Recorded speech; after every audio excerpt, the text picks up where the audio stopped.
Hello, I'm Harley Schlanger from the Schiller Institute.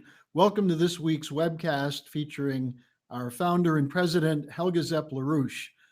There were a few bombshells in the last couple of days that are actually shaping a whole new potential for the strategic situation, especially defeating the coup in the United States with President Trump's declassification. And Helga, I think it's important that we start with that because it does conform with what we've been calling for, the declassification of the whole story of who's behind this and why. So why don't you catch us up with that? Yes, I think this is really the most important strategic development because, as we have said many times, while many countries in the world are already moving towards a completely new set of international relations around the new Silk Road and a win-win cooperation, it is also clear that it all depends on the United States. Depending how the internal situation in the United States develop, I think it's a question of war and peace. And last week or 2 weeks ago, I think we mentioned Willy Wimmer's statement, which I agree with, that all which is standing between all of us and World War III is the person of Trump. And that is not a full endorsement of Trump. It's just the reality that the people who have been engaged in a coup attempt against him, together with the British government and British intelligence, these are the warmongers, and these are the people who are pushing for a complete confrontation with Russia and China. So in this strategic context, I think it is super important that just less than 7 weeks before the midterm election, President Trump did indeed declassify a lot of documents pertaining to the FISA court warrants based all on the fraudulent circulation of the Steele dossier and a real intelligence operation, and also a lot of the emails, but also interviews with 70 individuals involved in this affair. So while this is now not yet public, it will be public, and it will now go to the Congress, and basically we have to wait until they process all of this information and it gets out. It is very clear from the reaction of the culprits that really Trump has hit the absolute raw nerve. You have a complete hysterical reaction from the leaders of the Democratic Party, Nancy Pelosi, Schumer, others, Adam Schiff, Warner, and they basically say under no circumstances must this information be declassified. I mean, this is risking the lives of sources and whatnot, Pelosi said. And all the former heads of intelligence, they all come out and basically scream and yell. But I think, if this goes ahead, which, also they all admit that President Trump does have the authority to do that, then all these crimes will come out in the open.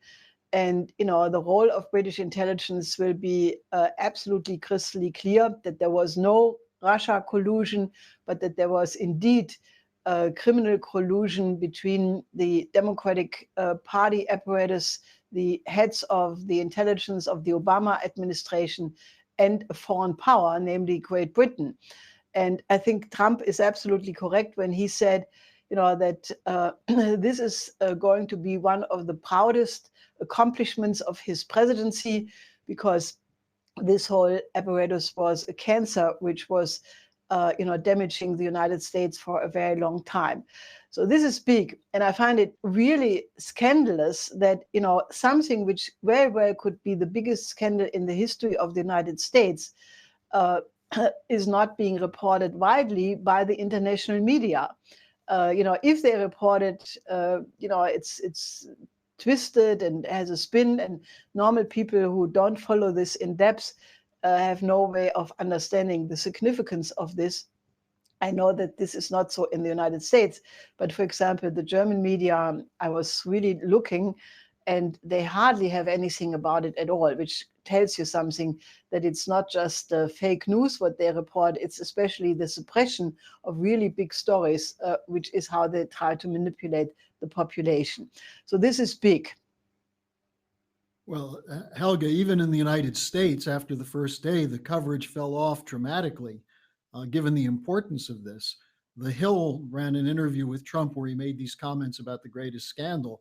But I think it's also worth noting that the Pelosi, Schumer, Warner, Schiff letter was essentially an appeal to the intelligence community, the DOJ, the Justice Department, and the FBI, to defy Trump's order, creating a potential constitutional crisis.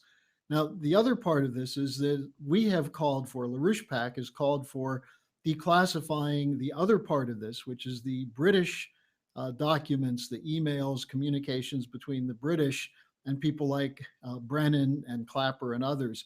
So I think this is the other shoe that still has to drop. Yes, but I think, let's say the first part of this shoe is already dropping or has already dropped. And I find it quite interesting that of all people, Papadopoulos, who was supposedly the one who has triggered this whole investigation by, being drunken in a London bar, mentioning that there was Russian hacking of the democratic computers.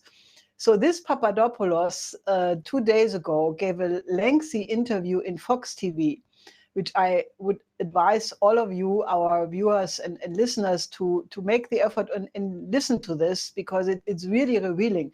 Because what he basically said is, he said he was set up, that he was lured into this by a combination of Australian, British and Turkish and American intelligence, that he was absolutely entrapped in this, and he's now spilling the beans, and he says it is the British, it's the Australians, which by the way is more or less the same thing because of the Five Eyes connection between those British, Commonwealth countries. So Papadopoulos is basically saying this was all a setup, and it was the British. So I think this is really important, and I think people should really listen to that, because this was as far as I know, one of the so-called pretexts for the whole scandal to erupt. And now he is turning around and says, I was set up, I was lured into this. So if this continues to happen, I think we are going to see more things. And, that all the congressmen who did look into all of this, they said, if the American people would just know the extension of this crime, they would get really upset. And, I think this could be the big catharsis in American history. And this is so crucial given strategic developments that are occurring, that were the president freed from this yoke around his neck, this constant attack on him, there'd be potential for the United States to engage in collaboration, as you've been calling for, with the Chinese, the Russians, the Indians, the Japanese, for moving for a whole new economic system. I mean, we see this with the continuation of the Singapore model, with the meetings this week of President Moon of South Korea and North Korean President Kim. This is a big step forward, isn't it? Oh, yeah. And it also shows, again, how idiotic those people were who said, that this was all a big bluff and nothing would come out of it. Because, President Moon of South Korea is now for 3 days in Pyongyang. The two presidents, Moon and Kim Jong-un, they went in an open car and they were greeted by thousands of people in the streets. Many of them had unification flags. So, the two presidents also said that they want to have a complete agreement for a peace treaty until the end of the year. And big economic projects are on the horizon, which the moment the sanctions stop can be implemented. And I think it's also extremely important that this is part of the new Silk Road, because the province of Liaoning Liaoning. I'm probably pronouncing it wrongly. In any case, it's the southern province, basically in the south of China, where the government of the province announced that they want to integrate their economic planning, fast speed trains into North Korea all the way to Busan.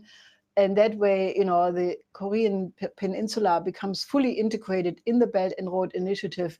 And that is exactly, why there is absolute hope that the promise also made by President Trump that, he wants North Korea to become a prosperous country, that is all on a very good track. So I think this is really important. And, given the fact that we, the Schiller Institute and I personally, we lived through the period of the German unification. And therefore, I think I can have a vivid imagination of what is going on in the population of Korea, because, families are coming together for the first time for many years, and people are just very happy. I remember in 1989, the German population for a certain period was absolutely jubilant and indeed were a better people. Unfortunately, as we have said many times, this historical chance was missed because of the geostrategic efforts, to dismantle the former Comecon economy. So that potential was not fully developed, so that you have many beautiful cities in East Germany now who are fully restored. But, you have an aging population because people went away, because economic development did not really take place in the way it could have been if the Eurasian land bridge proposal, which we made at the time, would have been fulfilled. Now, this is now completely different with North and South Korea, because you do have the Belt and Road Initiative. And therefore, I think this is really one of the great developments of our time. Yeah, that's a huge difference, because it's something that North Korea can be plugged into very quickly. The Chinese want to do it, the South Koreans want to do it, and it brings the whole Korean peninsula that much closer to Europe. Now, the other situation that's evolving and is quite complicated is that around Idlib province in Syria.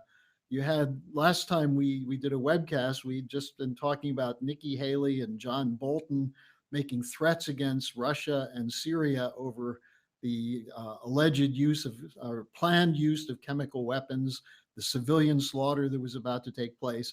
And it does appear as though the summit between Presidents Putin and Erdogan outflanked that. What's the latest that you have on the situation in Syria and Idlib province? Well, I think, given the fact that you had this absolutely pre-programmed provocation, where the Russian government had provided the OPCW and the State Department and other governments with information and actually proof that the white helmets had kidnapped children, in order to have them as victims for the so-called chemical attack by Assad, preparing a complete false flag operation. And then you had all the warmongers in the West, including, certain, I think, Bolton and von der Leyen and all kinds of people already saying, yes, naturally, if there is a chemical attack by Assad, we will immediately have a military strike, which will be much harder than the previous two ones. I think it definitely was a very good flank to, basically interrupt this escalation to a certain escalation, which could have completely gone out of control. Now, in parentheses, people should just reflect, what motive should Assad have, who almost has liberated, with the help of Russia, the entire territory of Syria, except this little province of Idlib? Why would he risk to use chemical weapons, which have been all destroyed, by the way, with international supervision several years ago? So Assad has no chemical weapons, but if he had some, why would he use it? Given this scenario and this orchestration, it just doesn't make sense. It's just a complete fabrication. But it was a very serious development. And I think that now President Putin and President Erdogan have decided to outflank that by, saying that they want to have a demilitarized zone of about 15 to 20 square kilometers territory, and that they will enforce the demilitarization. Now, it's not entirely clear how they're going to do it, because you have about between 40 and 60,000 terrorists of various kinds, Al-Qaeda, ISIS, Al-Nusra, and their follower organizations. And you have about 3 million people living in this province.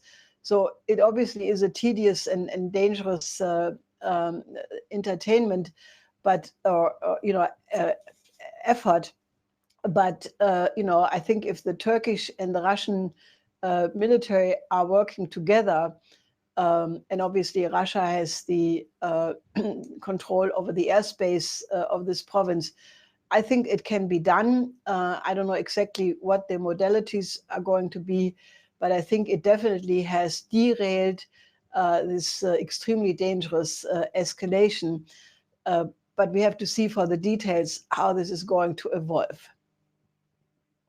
Well, another area where there's escalation is at least the rhetoric and then the imposition of new tariffs between the United States and China, which is evolving, it appears, into a real full-fledged trade war. There's so much in the media that's still attacking China, blaming China. Now there are reports that China's economy is staggered by this. What's the picture that you have on this situation, Helga? Well, I think it's really unfortunate, because President Trump was on such a good track with President Xi Jinping. They had this very good state visit in Mar-a-Lago last April a year ago. Then you had the state visit plus of Trump and his wife in Beijing end of last year. This was all going in an absolutely good direction, but you have these people in the Trump administration who are really China haters, like Peter Navarro and also Kudlow. Kudlow said that the initial implementation of these sanctions has smashed the Chinese economy already, which I think is absolutely far from being true.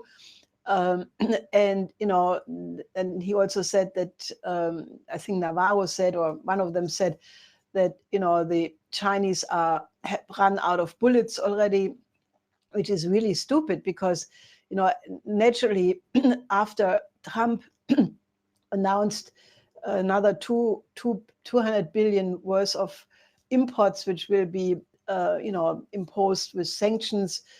First 10%, and if there is no deal in the meantime, it's supposed to go up to 25% by the beginning of next year. And China does not have as much import from the United States, so they cannot totally answer with a similar amount in terms of tariffs. But to think that China, if this thing escalates, has no other means to respond is just completely foolish. I mean, after all, they have 1.3 trillion worth of U.S. securities as foreign exchange reserves. They could lower their currency and undo the effect of all of these sanctions. I mean, if you get in this kind of dynamic, it is really bad. And I think this has absolutely nothing to do with the American system of economics. I think Trump means well, that he wants to bring industries back to the United States. But, since we have said many times that in order to pull the world out of this danger of a new financial crash, much worse than that of 2008, you need a new Bretton Woods system. And this can only be done if the four most important power, and maybe more than four, but these are the core group, which is absolutely necessary, namely the United States, Russia, China, and India, and possibly such countries as Japan. And you cannot make them enemies when you want to have a new Bretton Woods system. I think it is really the wrong way to go. And, I think the future lies with the new paradigm, the participation of the United States in the new Silk Road, which would allow American companies to invest in all the countries of the Belt and Road Initiative, and also for Chinese investments inside the United States, for example, in the repair of or renewal of infrastructure, and also in technological increase of the productivity, such as joint cooperation for fusion power, joint space cooperation, things which dramatically increase the productivity of the economy, and therefore making the cake bigger, and not by shrinking the cake and distributing the pieces of a smaller cake. So I think this is very unfortunate, and we will just increase our campaign to try to get a different debate, namely a new Bretton Woods system and joint ventures in third countries, because that would be the much better thing. Because otherwise, in the context of the danger of a financial crisis, is really not the way to go. Well, we're seeing quite a bit of activity in Europe right now, and just to pick out three cases, the situation in Germany continues to be unstable. The coalition government is again in trouble. But then we see useful and positive initiatives coming out of Italy and Austria. What's going to happen here? I mean, the German situation is especially troubling because Germany could play such an important role, and yet you see such crazy things as finally someone comes out against Schäuble's black zero austerity policy, but for the wrong reason, so there can be a German military buildup. Yeah. How do you deal with the situation in Europe, Helga? Well, I think former Foreign Minister Gabriel basically said it just needs one more blow and the whole European Union could fall apart. And I think that is absolutely true. And you see how the effort to stick to geopolitics is not working. Ischinger, who made this statement to get rid of the Black Zero so that you can have a military buildup, is just one example. Another example is that the EU just decided that that they want to counter the Belt and Road Initiative, the new Silk Road. Mogherini, the so-called foreign minister of the EU, claims she just traveled through 20 countries and they all would like European connectivity much better than that working with China, which I really doubt. I mean, I don't know which countries she visited, maybe some countries on the moon or some other asteroid, I don't know, but this does not make any sense, because I know what the countries think, or what important political governments are thinking, and they all tend to agree, except those who are under complete geopolitical control for one reason or another of the EU. They all agree that they have a much better way of dealing with China because they are based on a win-win cooperation. So this is really not good. But this is not the only dynamic, because as you mentioned, Italy, which is being blasted by the EU, by the European Central Bank, by Draghi, by Juncker, by all kinds of so-called Europeans, they're doing the right thing. The Geraci was just at the G20 commerce minister meeting in Argentina, and he proposed to reform the WTO to make it more equal for everybody who participates. And the finance minister Trier was just in China working out a memorandum of understanding for joint cooperation, not only for example, China and Italy in joint projects in the development of Africa, which is absolutely the way to go, but also intensifying cooperation between Alitalia and Chinese air companies. So this is all very, very good. And also in Austria, you have right now a clear orientation, not on migrants, but Chancellor Kurz has called for a forum. He wanted to have an EU-Africa Union summit in this half year, where Austria is the president of the EU. But the EU refused. They don't want to discuss this. They want to keep discussing migrants. And, just all the North African countries, Tunisia, Algeria, Morocco, they all refuse to have these camps to collect the refugees for very good reasons. So the EU policy is not functioning. And therefore, what Chancellor Kurz of Austria is doing is much better. He has, since the EU refused, he is now holding a EU-Africa forum where not bureaucrats from the EU will participate, but he has invited leading businessmen and firms to discuss industrial investment in Africa. And that is much, much, much better. So, you have no unity in the European Union. As you mentioned, the German government is again in a major coalition crisis because, they made this crazy deal to kick out Maaßen, the head of the the internal police for the protection of the constitution. It's the equivalent of the FBI, roughly. And he got caught in a bunch of stupid statements and lies. And so he was kicked out in that position, but they kicked him upstairs, to become the deputy minister of the interior under Seehofer, which means he gets a lot more money, and people are really upset.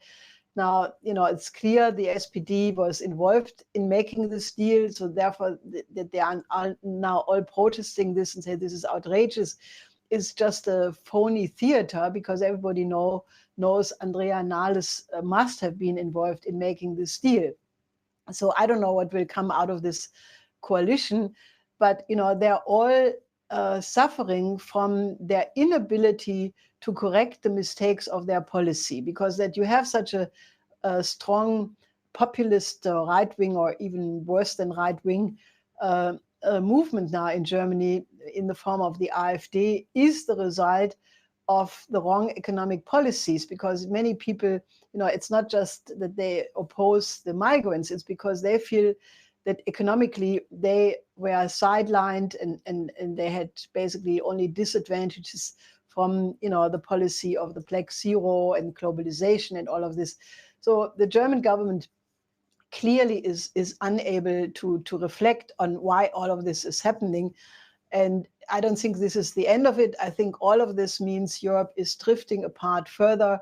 And one can only say, there is a way out, and that would be the cooperation with China in the development of Africa. So we will continue to propose that and produce reports proposing very concretely how that can be done. Well, Helga, we're basically out of time. I just want to take a moment to congratulate you on the extraordinary conference you presided over in New York City last week, which people can watch on the Schiller Institute website, where the whole process, the whole motion toward pulling together a four-power agreement for a new Bretton Woods was put forward very effectively from people from all over the world. So I would encourage our viewers to go to the website, look at that, and become a member of the Schiller Institute, so we can bring the West out of this insane British policy of geopolitics into this new paradigm. Helga, anything you want to add to that briefly? I would like to ask you, our viewers, to sign the petition for a new Bretton Woods. We will publish this now. We have many VIP signatures and also increasing number of just normal citizens. And we will circulate this petition at the UN General Assembly to basically try to influence the discussion and say we need urgently a new financial system, a new credit system rather, a new Bretton Woods system. So sign the petition and get it around as widely as possible, and share the view of this webcast also to build up the viewership, because as you may have noticed, we are discussing here things which are absolutely not in the mainstream media, but they're extremely important for people to know. Okay, and people can work on building that audience up for next week. And Helga, we'll see you again next week. I hope so.